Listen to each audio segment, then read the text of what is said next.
Moi, je suis plus cinéma parce que c'est un art qui, pour moi, réunit toutes les formes d'art. Le film Il faut le sauver, le soldat Ryan, j'ai galéré à le dire, avec Tom Hanks parce que j'adore les films sur la Deuxième Guerre mondiale.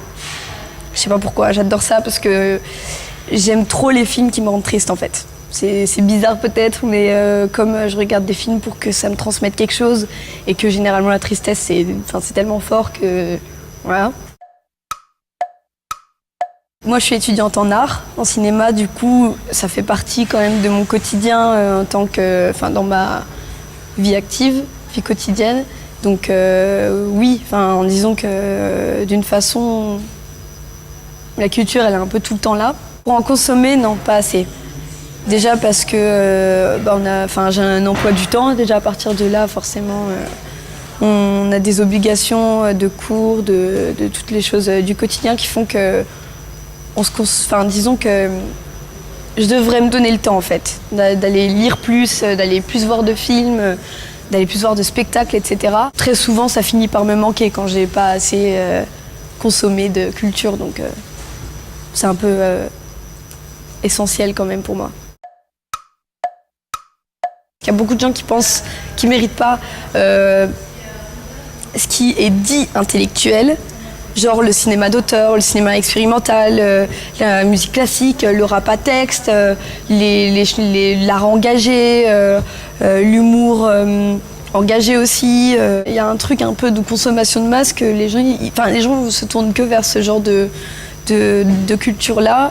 Et c'est bien, c'est très bien, mais c'est dommage que ce soit pas parce que c'est ce qu'ils aiment seulement en fait. Parce qu'il y a une exclusion sociale, raciale, de genre, etc. de toutes les discriminations de la société en fait ont un impact, je pense, sur leur consommation culturelle.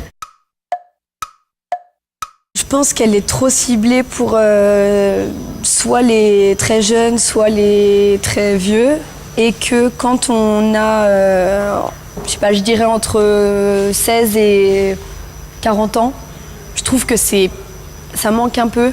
Je dirais pas que c'est cher ici, mais tout de même, quand on est jeune, on n'a pas trop de revenus, ou on ne voit pas du tout, et du coup, c'est complexe d'aller voir des spectacles qu'on ne serait pas allé voir. En fait, ce qui serait bien, c'est que ce soit hyper accessible pour qu'on puisse voir de tout.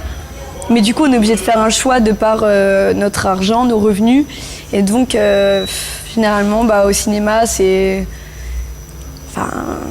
il n'y a pas une grande diversité de films dans le cinéma de Monceau, par exemple.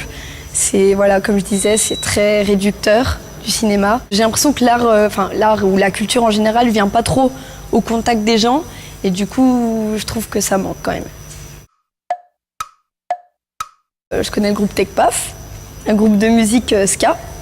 Je n'ai pas forcément de nom vu que c'est des gens qui sont plutôt anonymes, disons, qui n'en vivent pas. Mais clairement, oui, bien sûr, je connais plein de gens qui font de l'art, quoi.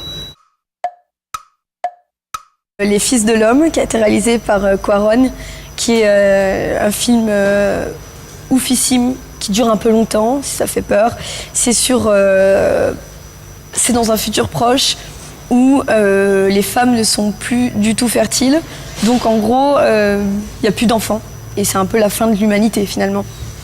Et du coup, seule la Grande-Bretagne n'est pas un peu tombée à cause de tout un peu l'apocalypse, la violence des humains quand ils savent que c'est la fin du monde. Et c'est vraiment une leçon sur le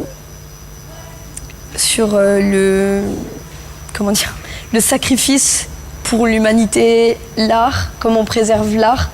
C'est juste magnifique, il faut absolument le voir. Et puis c'est très, très bien réalisé avec des musiques magnifiques et des acteurs géniaux. Donc voilà, j'ai rien de plus à dire, je pense qu'il faut juste aller voir ce film.